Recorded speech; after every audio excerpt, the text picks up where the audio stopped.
Good afternoon. It's year 47, sometime in the middle of it. Wow, we're probably in month 9 now, now that I think about it. That's pretty wild. I just wanted to get on to share this one piece of revelation or advice that I just got this morning. And it's this. Don't live somebody else's life. It's so important. I gotta say it again. Do not live somebody else's life. And I think this is actually really important, and this is probably revealing more about me than I should. But especially don't live your life completely trapped by the guardrails or the boundaries that other people put in front of you. As a dad, I think there is a tendency to think about our lives with respect to our families more than ourselves. And there's a lot of stuff that needs to get taken care of. We need to make money. We need to cook for our kids. We need to cook for our families. We need to clean the house, take care of our houses, deal with bills, adult stuff. And that stuff is important because it's the responsibilities that come with having a lot of things and being in the society that we're in, modern society today.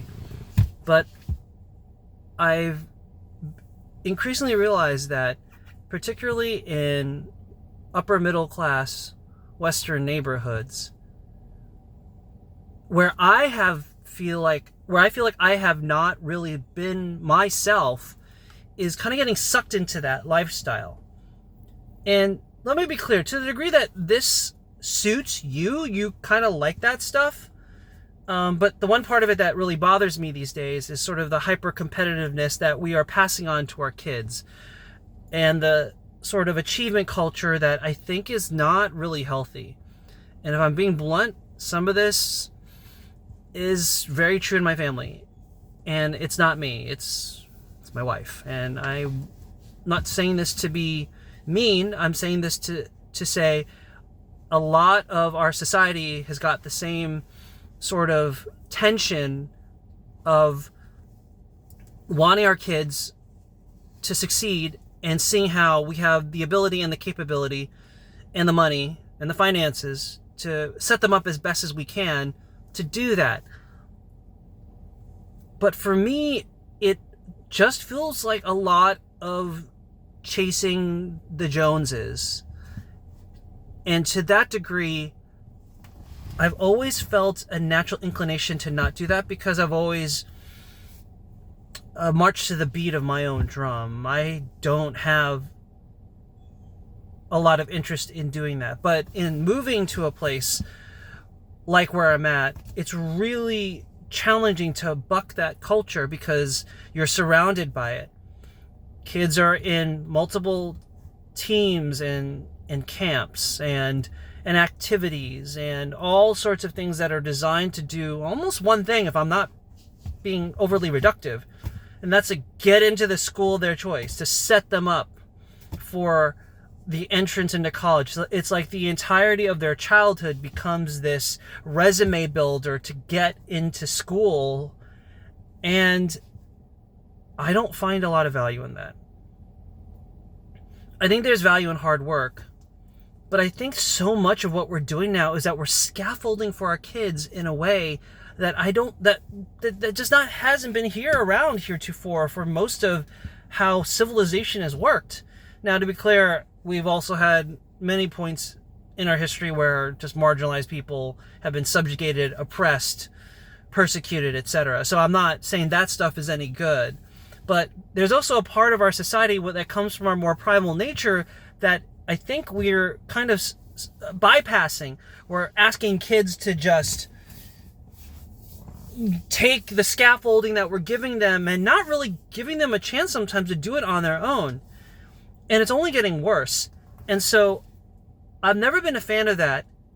And all of these activities that we're doing are kind of designed to get people into this mindset of like, okay, if we set up our kids well enough and we give them everything, that they're going to be set up for success like in the future. And some of that is true, but I think there's a very deleterious side effect of anxiousness and that comes from achievement culture, where we say, look, if you don't get this thing or that thing, or you haven't achieved this by this certain date, you failed, or you're not going to get a job. Especially for immigrants or people who come from immigrant families, we still carry that immigrant mindset, even though we are, like, by all accounts, successful and super rich compared to the 99.999% of the rest of the world. And for me, I feel like my wife and a lot of the people around me are suffering from that sort of achievement culture that really sucks the life out of the rest of the week.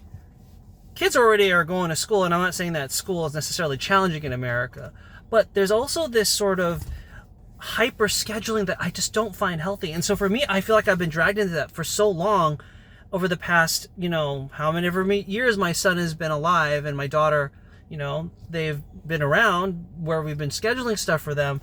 It just feels like I am stuck in that circle where I have to comply with that. And to some degree, I have decided, as of today, June 6th, 2026, no more. This doesn't mean I'm going to give up on my kids. Doesn't mean I'm going to give up on my family.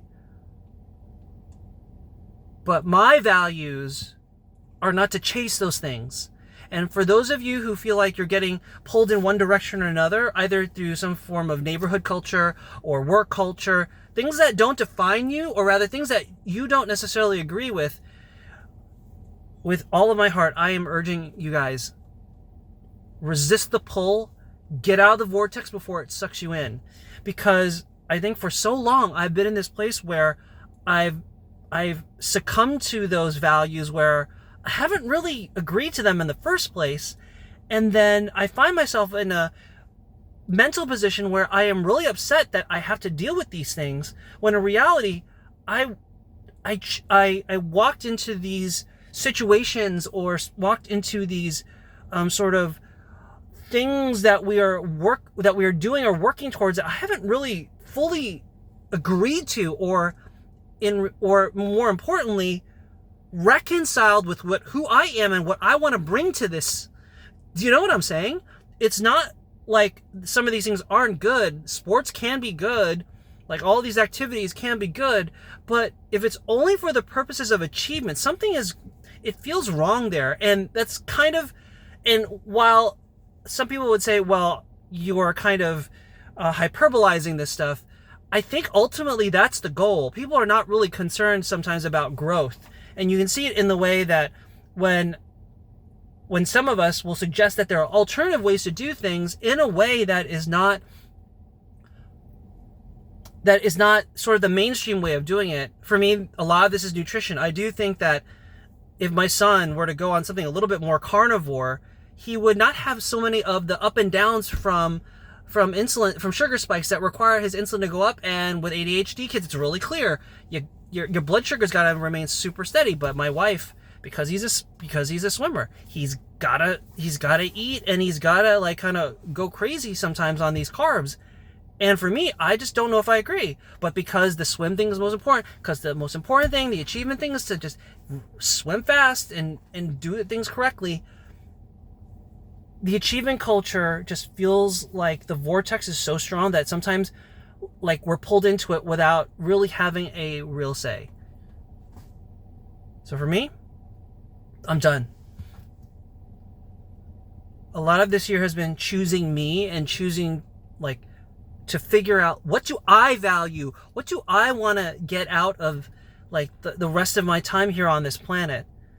And a lot of what bougie Western society wants to give us is not it. And I think I have decided, as of today, I'm done with that. I am done with the achievement culture of how so much of America lives, because I think it is really counterproductive to kids and all of us really valuing what matters.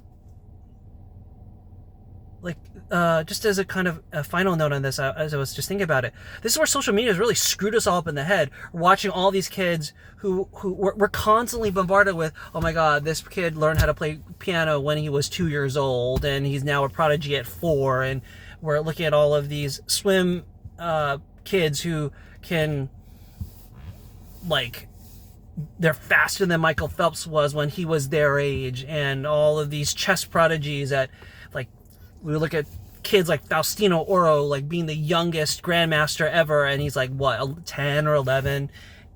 And that, not to mention, like, we could go into a ton of things like the achievements around beauty standards, and gosh, if I could get rid of LinkedIn and just like toss it completely and just leave it as just a pure job site instead of all this sort of like hustle porn that is just exposed to us all the damn time.